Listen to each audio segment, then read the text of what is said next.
We are talking today about stepmoms and mental health, and it's a discussion you are not going to want to miss.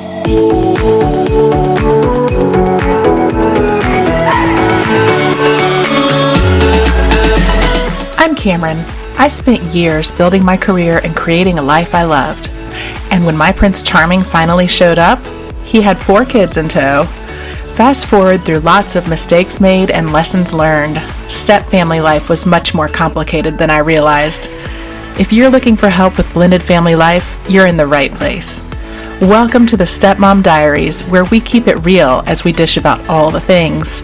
This is your weekly dose of blended family inspiration and encouragement. You're not the wicked stepmother, so let me help you find your fairy tale ending. Come on, let's do this.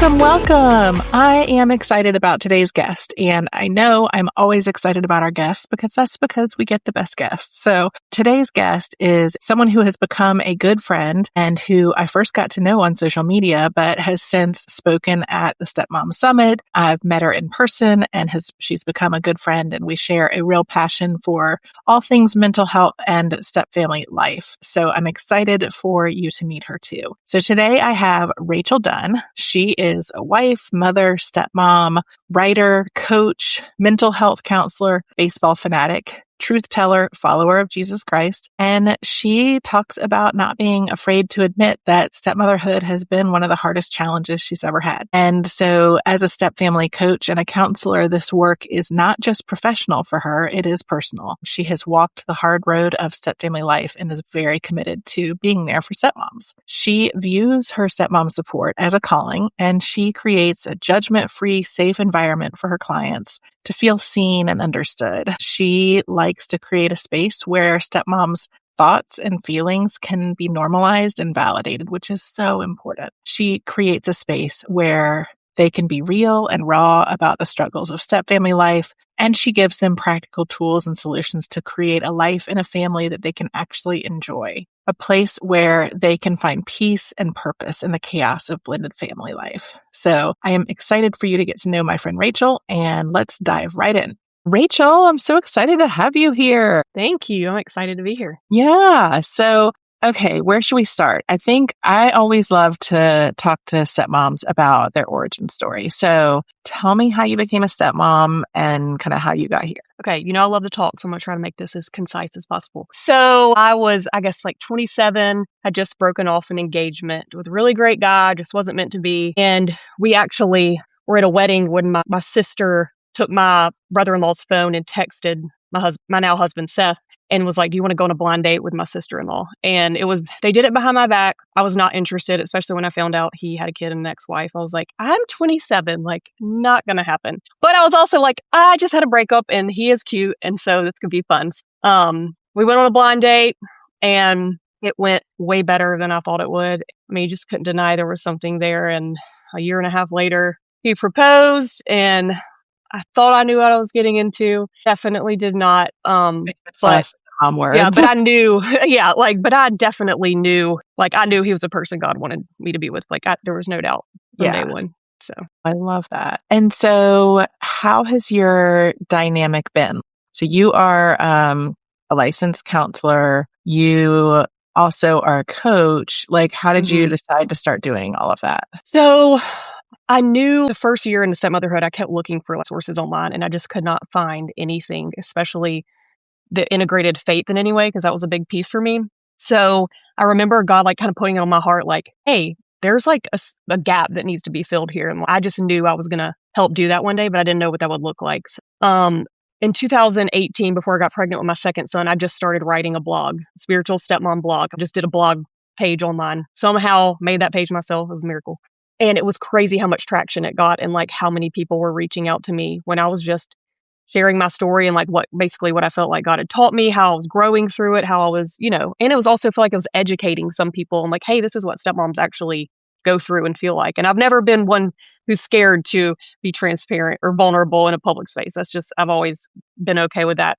So here comes COVID. We're stuck at home a lot, and I broke my foot. So I literally was sitting down on a bed most days. And I just felt hey, I gotta, women need like they need support. Like they need somebody to walk this journey with. And like, I don't really remember exactly like what made me make the push, but my husband and I both went ahead and got certified to do step family coaching. And I immediately, as soon as I posted that I did that, like I got quite a few clients, and actually some that I still have that I work with periodically that I've had since the beginning of that, which is really cool. And I mean, that's just how I fell into it. Then I ended up being like, hey, I want to do this on a bigger level. Like I really fell in love with trauma and mental health and all the things. I'm going through my own struggles with anxiety, all that tied in, some of it about stepmom stuff, some of it not about stepmom stuff at all. So really fell in love with that and ended up going to get my master's during COVID too. So, and I'm working on my PhD right now. I'm just kind of nerding out on all that stuff. But I keep wanting to go take it to the next level. But yeah,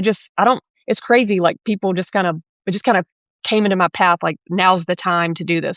Looking back, I can't tell you there was like some pivotal moment where it was like, oh, I know I'm supposed to do this. It just happened and it was just meant to be. I love that. I love it. So your Instagram handle is Spiritual Stepmom. Like, let's talk a little bit about the faith stuff, because that is something that's sort of a different niche, a different angle on this. And I have a strong faith, but I don't talk about it as much. So I'm curious, how did you start kind of getting into, like, you started from the outset talking about your faith. Yeah. How has that impacted your journey? Yeah. I mean, honestly, I can tell you right now, I wouldn't still be on this journey. I wouldn't have survived this journey up to this point without my faith.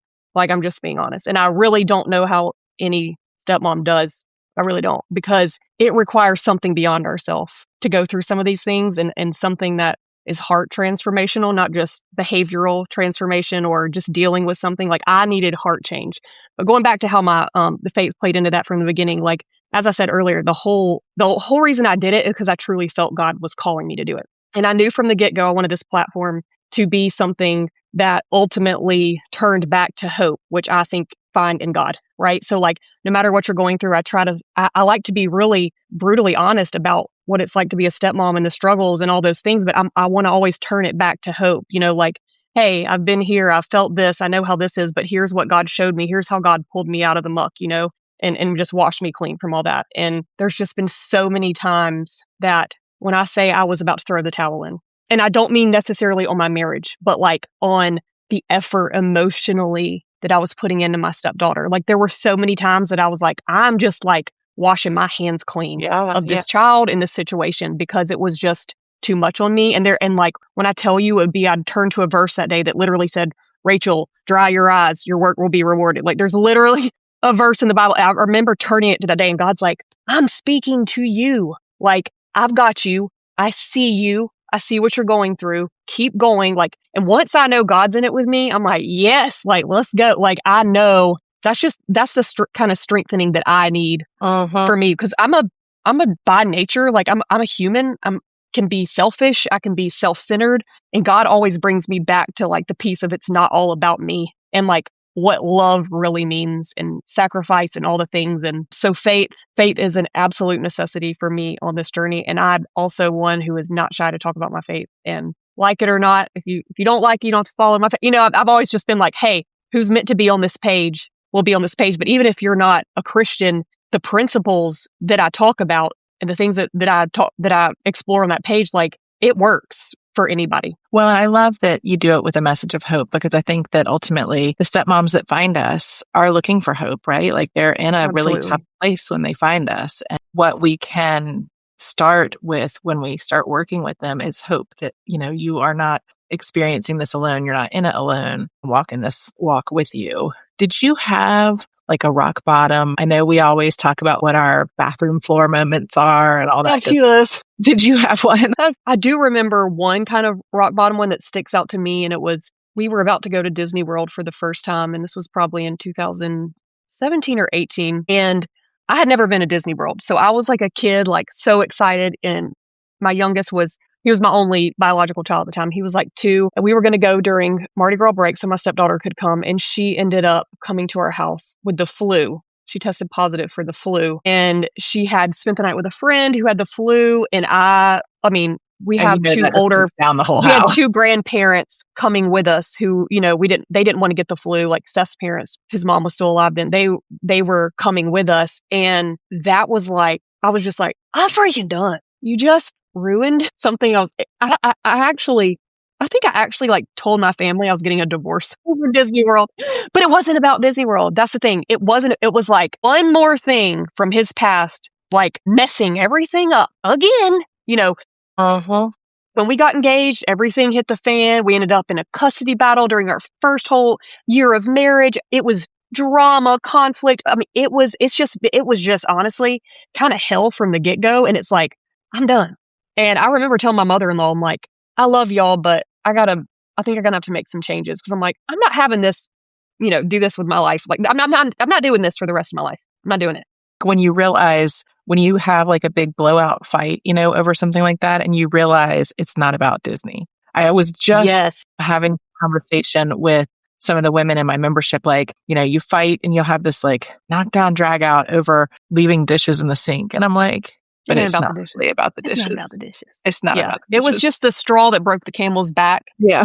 and in which really the next year, a lot of other stuff happened that kind of did the similar patterns of some stuff we had to deal with. But I think for the first time ever, I acted out a little bit around my stepdaughter. Like that week of Mardi Gras break, I was like, I'm not keeping her while she's out of school. Like I'm not in the space to do that. And that was a boundary for me, but I can't say there was not some punitive parts in me when I made that boundary. So I'm going to recognize that too. Like it was both needed, but also a little bit punitive. Mm-hmm. And I did something I've never done before, and I ignored her for days. And not in a mean way, it was mean, actually, looking back. But I wasn't trying to be mean. It was almost like I couldn't even look at her. Yeah. Because there was so much anxiety and so much resentment that I couldn't even make eye contact. Like I didn't have anything to say. You know what I mean? Like it's almost like.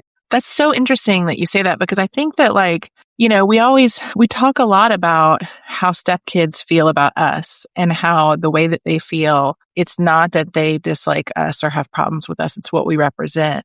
And so it's really interesting to hear you say that, because like, obviously you weren't hating on this little girl, but she's there and she's representing this whole big thing. It was like in that moment, you represent the destroying of everything I've wanted to do. Like what I wanted, everything I was excited about has now fallen apart because of you, because you're here, because of your existence in my life, basically, but not in a way that's personal or attacking, just in the big overall picture of this has caused my life a lot of pain and chaos. And I did not see this for my life. And so we did end up, I finally stopped her and hugged her about day 3 in, and like we just like crumbled in each other's arms because she was upset and I was just like, I will never do that again. Like I could cry talking about it because I'm like that. But that was a turning point for me where I really decided that I was not going to let the way I feel change the way I treated anyone in my family. Yeah. Yeah. And that's a big lesson, right? Like you can, especially kids who, it's not their fault, and it's not. I think it's a great lesson that you could teach her, that, you could recognize that maybe that wasn't the best way to handle it and you could apologize. And I think when kids see adults apologizing, it is such a powerful lesson for them, and just in terms of like how to just relate to other people. Yeah. And honestly, we're going to have ruptures in our relationship, but it's how we repair them that matters. And like, I'll tell you right now, we were closer because of that, because we repaired that rupture. That actually just brought us closer, and it actually just increased intimacy in our relationship in the long run. Like it really did, because she saw that vulnerability from me. She saw me being authentic about needing forgiveness, and like that I did something wrong. When a lot of times in these situations, everybody just pretends they're right and never says to the child, hey, I made a mistake. Well, I'm like, I made a mistake, and like, it's not okay. And I love you. And like, will you forgive me? And like, she needed that. Like, that's important. That was important for her to see. And it was important for me to humble myself in that way and say when I'm wrong. You can do is ask somebody to forgive you for what you've done. I mean, that's absolutely. And it takes really humility, but like, we got to do it. Somebody's got to do it. Why not me? Yeah. That's amazing. That's such a great example. And, you're setting a great example for her too, which I love. I've screwed up, but I try. I think one of the things, and you and I have talked about this, in previous conversations, not recorded, so much of stepmom life revolves around grief and the idea of grief, because, You've talked about it. I talk about it all the time. Like, this is different than what we all thought we were getting into. Mhm. You can recognize that you're marrying a person with children, but that doesn't mean that's not the same thing as knowing what you're getting, Yeah. you know? And it is a lot of grief. Like, how have you dealt with it? And as you have counseled clients and, as you're like studying for, getting your PhD, like, what do you see with grief? And I don't know, I guess let's talk first about like how it played out in your Yeah. life and how you work with clients. Grief really overtook me in the beginning of my stepmom journey. Like, I didn't know how to name it as grief, but like, I didn't know what was happening to me because when you think about getting married, because we always think about this through that nuclear lens, like we don't think about grief coming in like a tidal wave as soon as we get married to somebody. We think about it's supposed to be happy and everything's great. And it was like, at that point, like my stepdaughter was there like basically full time and I'm pregnant. I got pregnant on our honeymoon and I'm like, holy moly. And we're having normal like marriage arguments, like, but also trying to do it around a kid that's not mine. So like tiptoeing, walking on eggshells, we're in a custody battle. Like there's so many weird emotions happening. And I'm like, So what much. the heck have I done? Like I just cried a lot and it didn't help that I had the hormones of pregnancy. Okay. But like I already know myself well enough to know those would have been there whether I was pregnant or not. Like it was just a tidal wave of emotion for many days, especially when I realized the like impact of like I'm pregnant with his child, but he's already done this before. Like it was like it started settling in look, it boils down to this. I'm so ADD right now. Sorry. Look, it's loss. That's the difference. Okay. Like when normal people get married, they're not going in experiencing loss. They're gaining. It's a gain. Okay. Like when you go enter a step family, you are immediately carrying loss into the family. Everyone is. So we're going to grieve. Like we're grieving the life we're not going to have. We're grieving that we're not going to have the first. We're grieving a lot of things. We're grieving that we have to live with somebody that maybe we don't want to live with. Okay, let's just say it. Maybe some people do. Some people don't feel they have permission to say that. Some people don't feel that way. Everybody's different. But I'm just saying, not everybody wants to live with kids that aren't theirs. That's hard. Like if somebody dropped a kid off at your doorstep that you didn't know, and they were like, raise this kid. Like how many people would be jumping for joy? Like it's hard. But think about it. It's basically, it's just different. It's a whole different level of complexity to how you're living inside your own home. But it's You're hard. overthinking. Yeah. And it's hard to, I had to explain to my friends who are in first marriages, first families, and to my family that it is so different because, you come home from the honeymoon and you're not enjoying, your time all alone building your house together. You're thrown into custody battles and going to sporting things. And all of a sudden this kid jumping in your bed at 7:30 that's you might not even feel comfortable jumping in your bed with your husband. You know what? Like even little things where think about, there's so many stepmoms are uncomfortable with stepkids in their bedroom, but that's not something that normal families deal with. They don't need to think twice about that. Right. Like there's just different boundaries and there's just different dynamics. Like our dynamics are completely different and nobody's wrong for feeling grief over but we feel guilty about it. Absolutely. Feel guilty for I felt so much guilt feeling that grief all the time. And that didn't help the grief because part of the problem is we are made to feel that our grief over these things is not okay, that there's something wrong with us. Because we should be grateful to be there. Exactly. I mean, why not? What little girl grows up though and literally says, I'm just sitting over here daydreaming about being a stepmom one day. Yeah. Raising a stepkid with a woman my husband used to be married to. That's my dream, man. That's my dream. Nobody does that. Maybe, I don't know. Maybe some people do, but I certainly did not. It's a beautiful life, right? But like it is hard, and there are things that there is a lot of grief involved for stepmoms, for the kids, even for our partners who probably didn't get married the first time thinking that they were going to get a divorce and be bringing a new mom around their kids, And then feeling grief that wish that stuff didn't bother them, or or whatever things might be. Like feeling grief that you wish he had never done that in the first place. Nobody wants their husband to have married someone else before. I mean, can we just be real? Like nobody's like, I can't wait to marry a man who's already been married. So what do you tell stepmoms when they are stuck in that grief and when they have a hard time kind of pulling out of it? Well, the first thing I say is, you're normal. And they're like, and I'm like, let me just tell you a few thoughts I had. And I'll tell them a few stories and they're like, oh, wow, this is normal. Really? Yeah. You feel, and I'm like, yeah, like this is normal. Yep.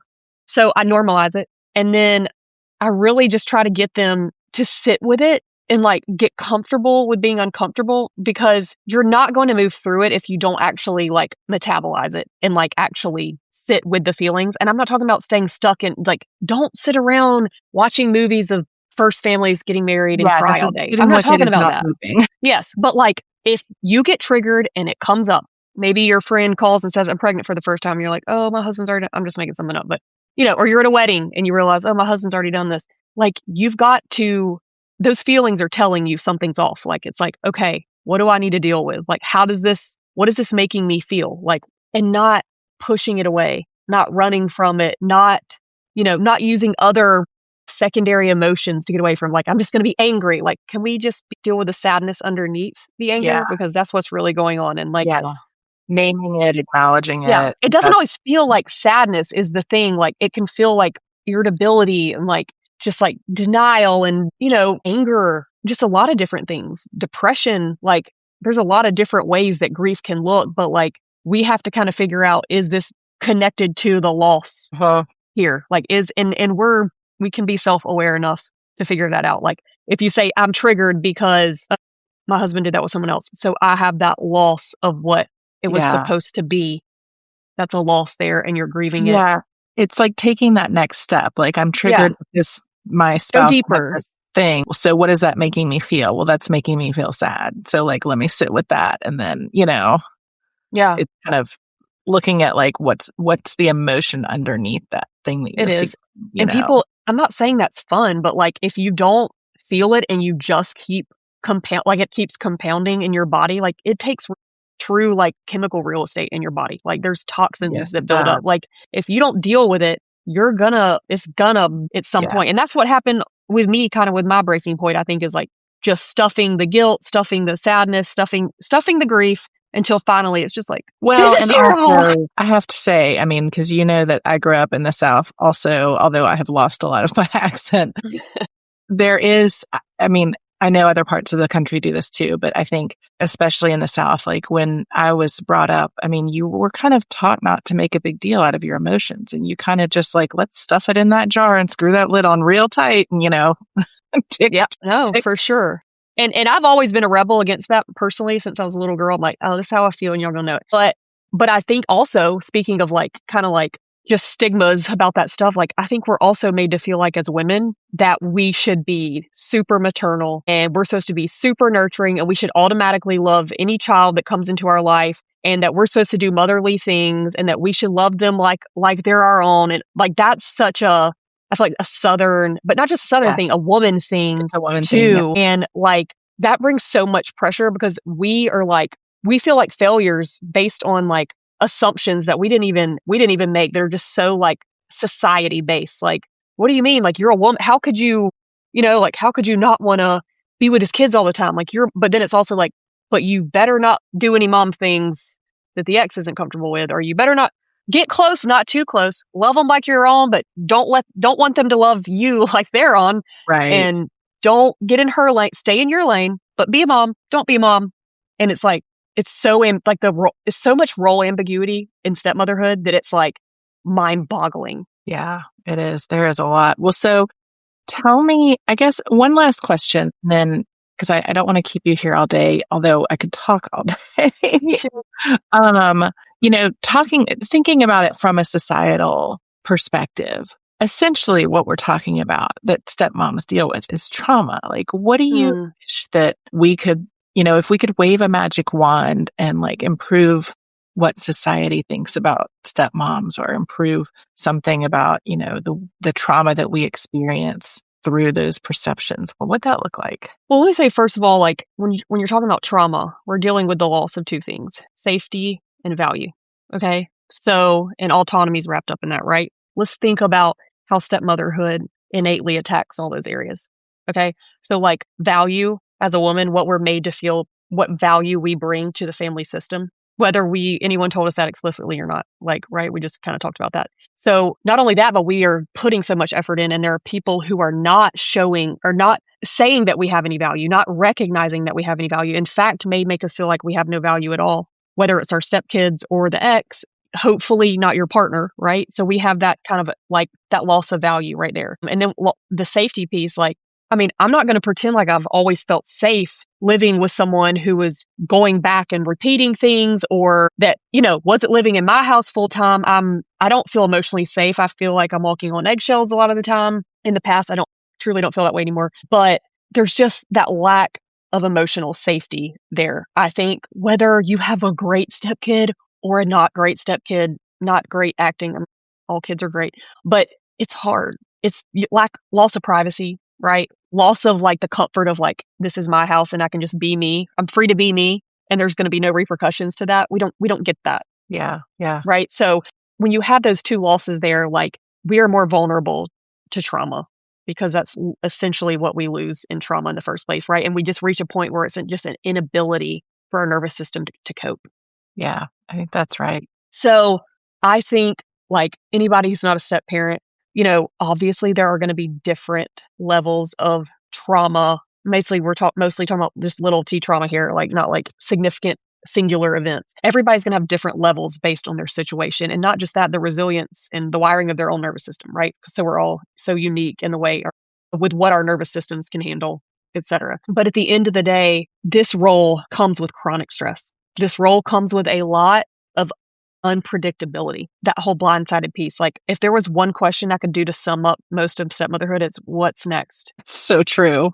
If you could really sum it up, like that's kind of was like the ongoing. Yeah, that's so true. Like, and I hate to say that, but like sometimes even when things are really good, you're just like, oh, like sometimes that's scarier than when it's like when everything's good. It's when you get the most nervous, right? Yeah. So I think that whole piece of like that hypervigilance, like I think that's so true. We kind of have to be on some level. We kind of have to be hypervigilant, and so we are so vulnerable to trauma. So I just think anybody who's not a step parent, let me just say, if you haven't walked it, you don't get it. It's true. But people need to stop judging step parents when they're just finally just like, this is how I feel. Not saying I like how I feel, but this is how I feel. And I just need somebody to like validate it and like not shame me. And like, then I can process this and like move through it. Like we need people that are willing to do that aren't just step parents. Okay. So like mental health professionals, especially that do not understand the dynamics of step families. Like we need more people and just society in general that can just be like, hey, that's like another level of hard. Like there's a reason the divorce rate is 75%. It's not because it's easy. These people aren't just lazy. Nobody wants a divorce again. Yeah. Yeah. 100%.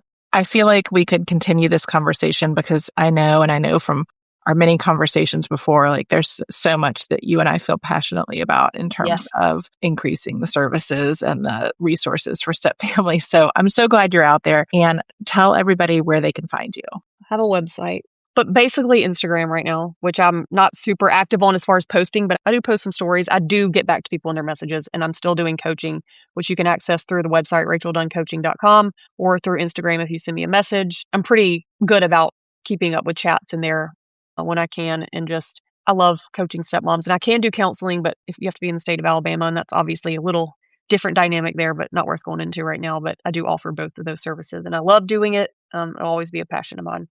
Well, we will put links in the show notes so that folks can reach out to you, and definitely go follow Rachel at Spiritual Stepmom. And Rachel, thank you so much. And if you are a coach or are at all interested in becoming a coach, head over to YouTube, because Rachel and I are actually continuing this discussion over there with another short little clip. So head over there and check it out. Thanks, guys. If this episode spoke to you or touched your heart, would you do me a favor? Take 10 seconds to go and follow the show, leave us a 5-star review, and share this episode with another stepmom who might need to hear it. Your support is going to help grow our blended family community, and you never know whose life you might change.